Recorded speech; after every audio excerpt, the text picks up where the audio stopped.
નમસ્કાર દર્શક મિત્રો, ફાસ્ટ ન્યૂઝ સ્પેશિયલ સ્ટોરીમાં આજે ભરૂચની અતુલ્યવીર ચેરિટેબલ ટ્રસ્ટ દ્વારા શાળાના વિદ્યાર્થીઓને મિલિટરીની ટ્રેનિંગ આપવા માટેનું કેમ્પનું આયોજન કરવામાં આવ્યું છે. આપણે ઉમરગામ MM હાઈસ્કૂલ ખાતે છીએ અને ત્યાંના બાળકોને અતુલ્યવીર ચેરિટેબલ ટ્રસ્ટ દ્વારા ટ્રેનિંગ આપવામાં આવી રહી છે.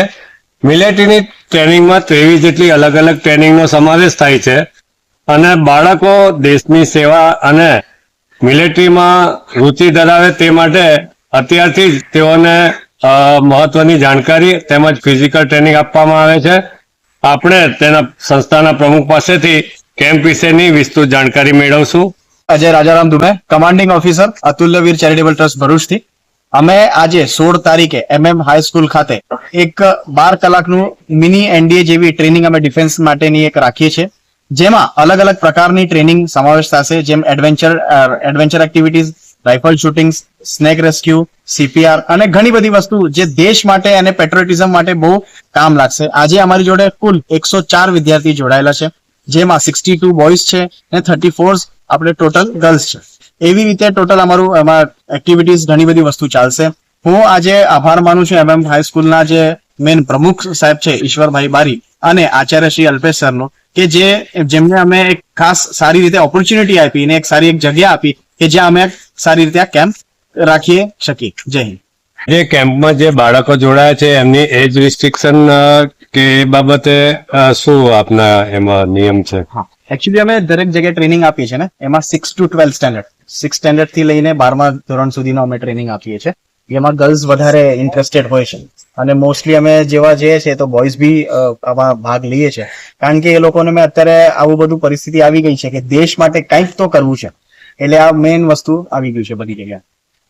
અત્યાર સુધીમાં આપની સંસ્થા દ્વારા કુલ કેટલી શાળાઓમાં કેમ્પ કરવામાં આવ્યા છે અને કેટલા વિદ્યાર્થીઓને આ પ્રકારની તાલીમ આપવામાં આવી છે? ટોટલ અત્યાર સુધી અમારી જે સંસ્થા છે એ 2021માં ગઠન થઈ હતી. અત્યાર સુધી ટિલ ડેટ અમારે ટોટલ 152 સ્કૂલ્સોમાં આ ટાઈઅપ થઈ છે અને અમે જે ડેલી આખા વર્ષોમાં નડાબેટ ખાતે અમે ટ્રેનિંગ, જ્યાં BSF જોડે બોર્ડર છે ત્યાં અમે ટ્રેનિંગ આપીએ છીએ. બટ હાલ સુધી જે અત્યારે રિસ્ટ્રિક્શન્સ ચાલી રહ્યા છે એટલે અમે 24 કલાકનું કેમ્પ કરીએ છીએ. એવું અગર જોવા જોઈએ તો આખા ગુજરાતમાં 20 જિલ્લાઓમાં અમારું ટ્રેનિંગ ચાલે. જનરલી મિલિટરીની જયારે વાત આવે ત્યારે ગુજરાતમાં એ બાબતે યુથમાં એક ઉદાસીનતા જોવા મળે છે, તો આપ જયારે કેમ્પ કરો છો ત્યારે વિદ્યાર્થીઓમાં એ બાબતે કેવો ઉત્સાહ જોવા મળે છે? સાહેબ, એકચ્યુઅલી છે ને, જેટલા વિદ્યાર્થીઓ અમારી જોડે આવે છે એ લોકો પાસે એટલી સ્ટ્રેન્થ છે, એટલી પોટેન્શિયલિટી છે, બધી જ વસ્તુ છે. બટ એક જે આપણે કહેવાય ને, એક વસ્તુની કમી છે, એ છે awareness.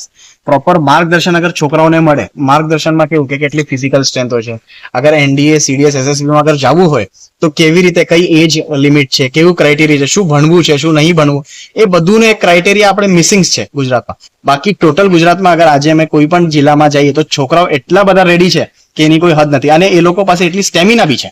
Just we are lacking for about awareness. Valsad જિલ્લામાં આજે 3 નગરપાલિકા અને તાલુકા પંચાયતની ખાલી પડેલી બેઠકો માટે મતદાન પ્રક્રિયા હાથ ધરાઈ હતી. ઉમરગામ તાલુકામાં ફણસા અને સરીગામ તાલુકા પંચાયત બેઠક ઉપર વહેલી સવારથી મતદારોમાં ભારે ઉત્સાહ જોવા મળી રહ્યો હતો. શાંતિપૂર્ણ માહોલમાં મતદાન થાય તે માટે ચુસ્ત પોલીસ બંદોબસ્ત ગોઠવી દેવાયો હતો. વલસાડ જિલ્લાની 3 નગરપાલિકા પારડી, વલસાડ અને ધરમપુરમાં આજે મતદાનના દિવસે મતદારોમાં ભારે ઉત્સાહ જોવા મળ્યો હતો. વહેલી સવારથી જ મતદાન મથકો પર મતદારોની લાંબી કતાર જોવા મળી હતી. વલસાડ જિલ્લામાં યોજાઈ રહેલી નગરપાલિકાઓની ચૂંટણી શાંતિપૂર્ણ માહોલમાં સંપન્ન થાય તે માટે તમામ મતદાન મથકો પર ચુસ્ત પોલીસ બંદોબસ્ત જોવા મળી રહ્યો હતો. જિલ્લા પોલીસ વડા ડોક્ટર કરણરાજ વાઘેલાએ સંવેદનશીલ વિસ્તારમાં મતદાન મથકોની મુલાકાત લીધી હતી. વલસાડ જિલ્લા ભાજપ પ્રમુખ હેમંતભાઈ કંસારા અને વલસાડ ડાંગ સાંસદ ધવલભાઈ પટેલે વિવિધ મતદાન મથકોની મુલાકાત લીધી હતી. વધુમાં વધુ મતદાન થાય અને ઘરથી મતદાન મથક સુધી મતદારો પહોંચે તે માટે ભાજપ અગ્રણીઓએ કાર્યકર્તાઓને આહવાન કર્યું હતું. વલસાડ જિલ્લા ભાજપ પ્રમુખ હેમંતભાઈ કંસારા અને વલસાડ ડાંગ સાંસદ ધવલભાઈ પટેલે 3 નગરપાલિકાઓમાં ભાજપના ભવ્ય વિજયનો આશાવાદ વ્યક્ત કર્યો હતો. ધરમપુર નગરપાલિકાની ચૂંટણી માટે સવારે 11 વાગ્યા સુધીમાં 20% મતદાન નોંધાયું હતું, જ્યારે વલસાડ નગરપાલિકાની ચૂંટણી માટે અંદાજે 15% જેટલું મતદાન થયું હતું.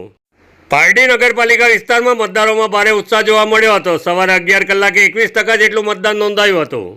મતદાન પ્રક્રિયા દરમિયાન ધરમપુર નગરપાલિકાના વોર્ડ નંબર 1 અને 4માં EVM મશીન ખોટકાયું હતું. ટેકનિકલ એરરને કારણે મતદાન અટક્યું હતું. જોકે બાદમાં મામલતદાર અને ચૂંટણી અધિકારીઓએ તાત્કાલિક સ્થળ પર પહોંચી ખામી દૂર કરી પુનઃ મતદાન પ્રક્રિયા શરૂ કરાવી હતી.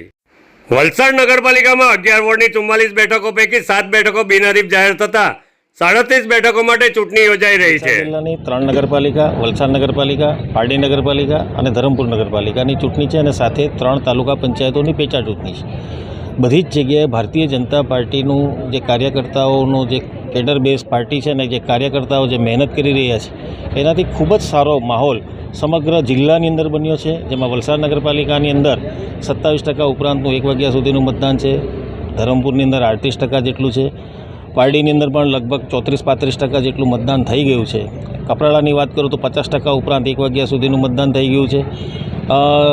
ફણસા અને સરીગામ પણ લગભગ 35% જેટલું મતદાન થઈ ગયું છે. આમ સમગ્ર વલસાડ જિલ્લાની અંદર ભારતીય જનતા પાર્ટીનું વાતાવરણ જે કાર્યકર્તાઓએ ડોર ટુ ડોર જઈને કાર્યકર્તાઓએ મતદારોને સમજાવીને મતદારોને મતદાન મથક સુધી પહોંચાડવા માટે જે તનતોડ મહેનત કરી છે એનાથી વલસાડની 44માંથી 44 સીટ, ધરમપુરની 24માંથી 24, પારડીની 28માંથી 28 સીટ છે અને 3 નગરપાલિકાઓની પેટા ચૂંટણી પણ જોશે અને સમગ્ર જિલ્લાની અંદર ભગવો લહેરાશે એવો આશાવાદ વ્યક્ત જે નગરપાલિકાની ચૂંટણી છે, સ્થાનિક સ્વરાજ્યની ચૂંટણી છે, એના અંતર્ગત આવતી આપણી વલસાડ જિલ્લામાં પણ વલસાડ, પારડી અને ધરમપુરમાં નગરપાલિકાની ચૂંટણી છે અને સવારથી ભારતીય જનતા પાર્ટીના જે સમર્થકો છે ને મતદારોમાં એક અનેરો ઉત્સાહ જોવા મળી રહ્યો છે અને મને 100% ખાતરી છે કે આ વખતે જે હંમેશા ટ્રેન્ડ રહ્યો છે વલસાડ જિલ્લામાં કે 3 વાગ્યા પછી સૌથી વધારે હાઈએસ્ટ વોટિંગ થાય છે ને અમારા બધા કાર્યકર્તાઓ બૂથ લેવલ પર એકદમ સક્રિય થઈને જે મતદારો ભાઈઓ બહેનો પોતાના કામ અર્થે બહાર ગયા છે એ આવીને એમને બધાને મતદાન પેટી લગીને લાવશે અને બમ્પર વોટિંગ થશે. ને અમે વલસાડમાં 44માંથી 40+ ઓછામાં ઓછી આવશે. એ રીતે પારડીમાં પણ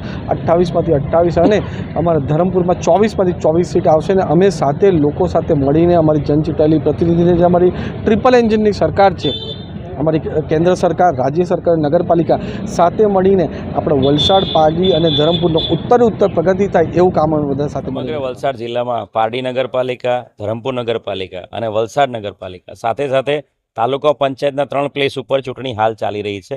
ફણસા, સરીગામ અને સાથે સાથે કપડાનું ઘોંટણ ગામ 3 જગ્યાએ ચૂંટણી બંદોબસ્ત હાલ ચાલી રહ્યો છે. સમગ્ર જિલ્લામાં જે રીતે લોકસભા ચૂંટણી દરમિયાન સમગ્ર રાજ્યમાં હાઈએસ્ટ મતદાન વલસાડ જિલ્લામાં 74% થયું હતું, એવો જ અનેરો ઉત્સાહ સમગ્ર વલસાડ જિલ્લામાં નગરપાલિકા ચૂંટણી દરમિયાન દેખાઈ રહ્યો છે. તમામ નગરપાલિકા વિસ્તારમાં વહેલી સવારે 7 વાગ્યાથી જ વોટર્સ આવી રહ્યા છે. અત્યારે આપણે ધોબી તળાવ વિસ્તારમાં છીએ, ત્યાં પણ અત્યારે 100થી વધુ લોકોની લાઈનો દરેક બિલ્ડિંગ બૂથ ઉપર લાગેલી છે. સમગ્ર જિલ્લામાં આ અનુસંધાને તમામ નગરપાલિકાના જે વિસ્તારો છે ત્યાં બંદોબસ્ત લગાવવામાં આવેલો છે. તમામ જે પણ બિલ્ડિંગો છે એની ઉપર દરેક બિલ્ડિંગ ઉપર જે બૂથ છે એની પર બંદોબસ્ત મૂકવામાં આવ્યો છે. સાથે સાથે હથિયારધારી પોલીસ પણ રાખવામાં આવેલી છે. આની સાથે સાથે તમામ જે 5 સ્ટ્રોંગ રૂમ છે એની પર આ સાંજથી જ બંદોબસ્ત મૂકી દેવામાં આવ્યો છે ગઈકાલ સાંજથી. અને 18મી તારીખનો જે મતગણતરી છે એ દિવસની બંદોબસ્તની પણ હાલ તૈયારીઓ ચાલુ છે. Thank you. Fast news evening બુલેટિનમાં આજે બસ આટલું જ. આવતીકાલે ફરી મળીશું. નમસ્કાર.